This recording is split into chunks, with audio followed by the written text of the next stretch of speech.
So what does this observance and manner of observance in Exodus 16 tell us about Israel and about us? A couple of things.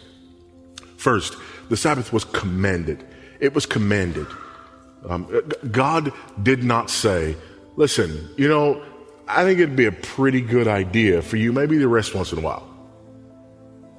It was commanded. It was very specific. Very specific. Look at verse 22 and 23.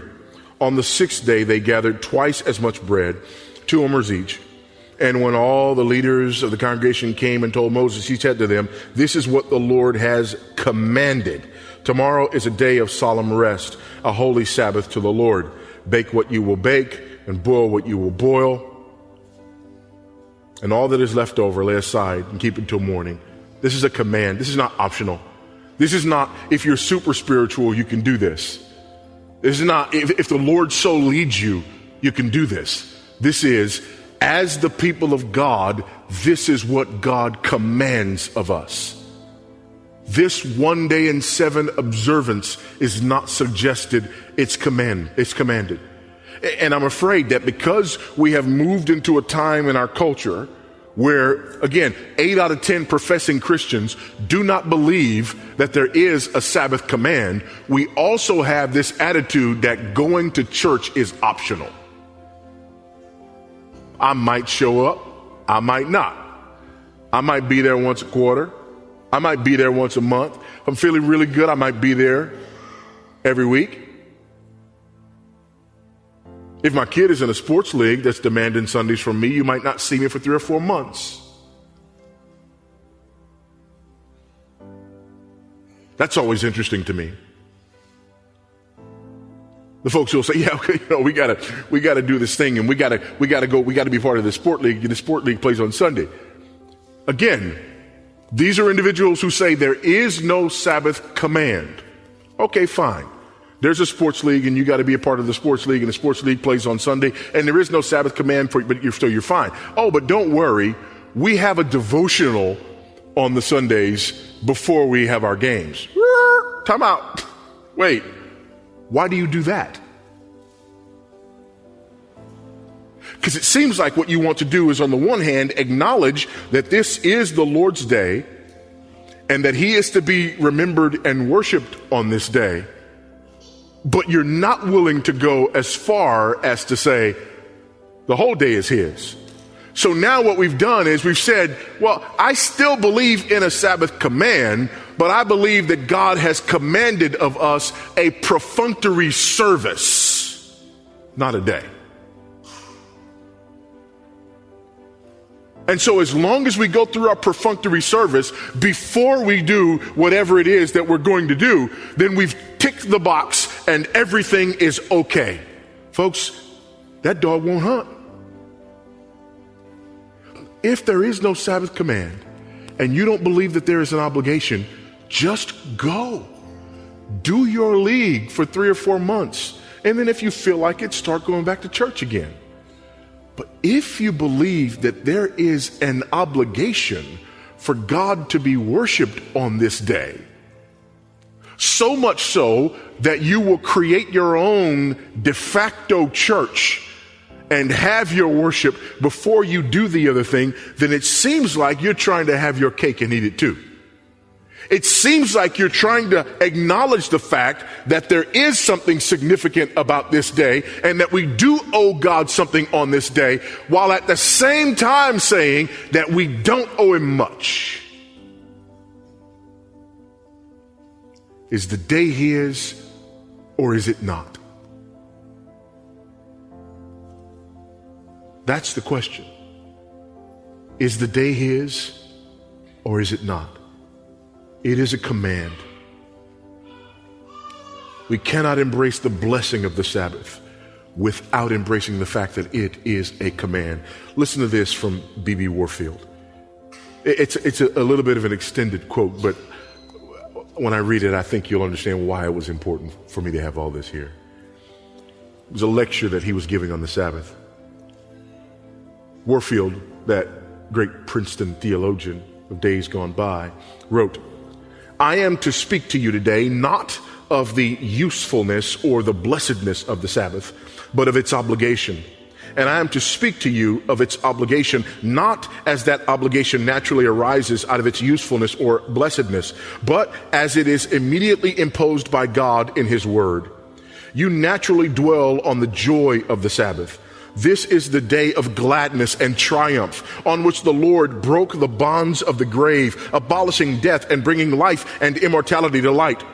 As naturally you dwell on the value of the Sabbath, this is the day on which the tired body rests from its appointed labor, on which the worn spirit finds opportunity for recuperation, an oasis in the desert of earthly cares, when we can escape for a moment from the treadmill toil of daily life and at leisure from ourselves refresh our souls in God.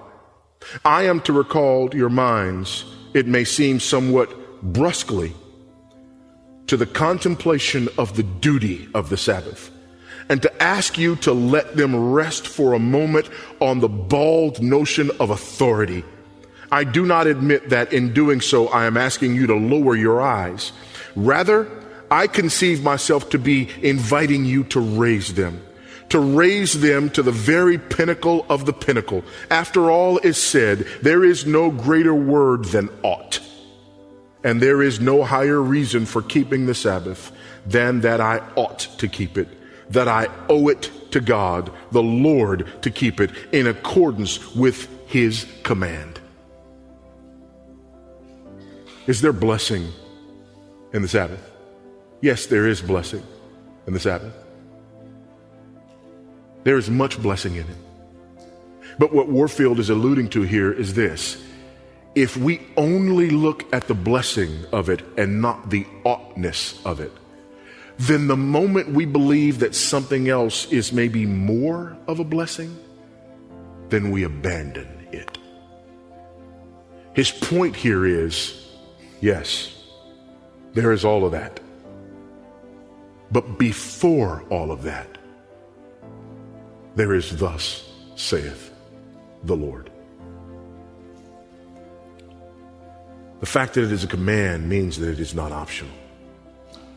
The fact that it is a command means that we cannot experience the fullness of what God has for us without it. The fact that it is a command means that we are likely to neglect it to our own peril. This is why God commands things. God doesn't have to command us to do things that it would be natural for us to do. He commands us to do those things that usually are going to be difficult for us to do and easy for us to forget and easy for us to walk away from. And this is one that's easy. When you look out there and the entire world is ignoring the fact that this is the Lord's day. When there are songs that are written about Sunday that says, it's my day. When there's a cultural malaise that says, this is the one day that's a day for me, it is hard to set your mind on the fact that this is God's day. That's why you need a command. That's why Israel needs a command. That's why we needed a command. And the fact that we are commanded means that our flesh will inevitably rebel. And so we do. And that rebellion comes easier and easier, especially when 8 out of 10 professing Christians don't even believe that it's a command. But it's the command that makes the blessing blessed. The Lord commanded that which was for our good. It's not until you understand, step back from it and understand that it's a command. It's only then that you understand the blessing of it. And it's only then that you understand who God is to us. This day that he has given is a day that's given for us. It's a day that's a blessing for us. It's a day for our good. God commands you to be blessed by him. That's just good. This is good for you and you don't even know it. This is a parent telling a child, do this. It's good for you. It will bless you and you don't even know it. But just obey me. Obey me. Obey me because I'm your parent. It won't even be until later on that you understand the significance of the command that I'm giving you.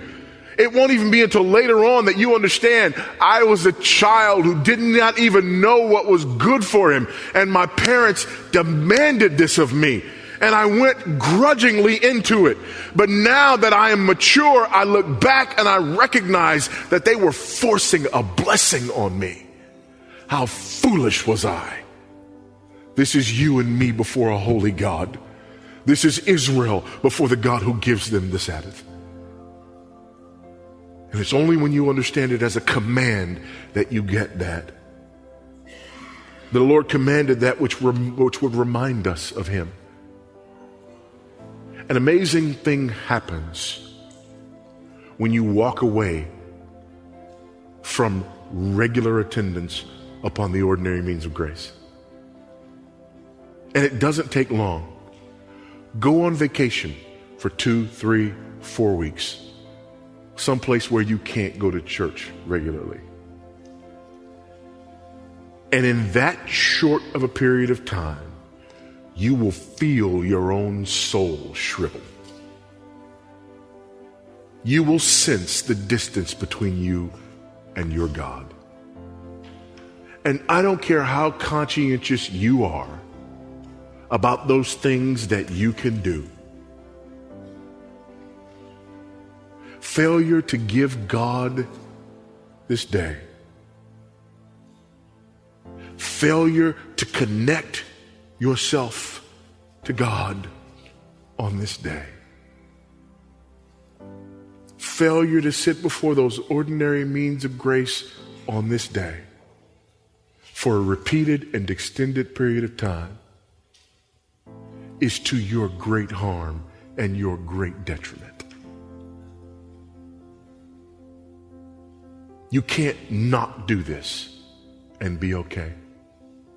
It's like a marriage that walks away from intimacy for an extended period of time. Show me a couple that has walked away from intimacy between the two of them for an extended period of time, and I'll show you a couple that's in trouble. We need each other. And when we learn how to adapt to a new normal and be fine without our intimacy with one another, what we have done is accepted a destructive reality. And we've learned to be okay with the disintegration of our relationship.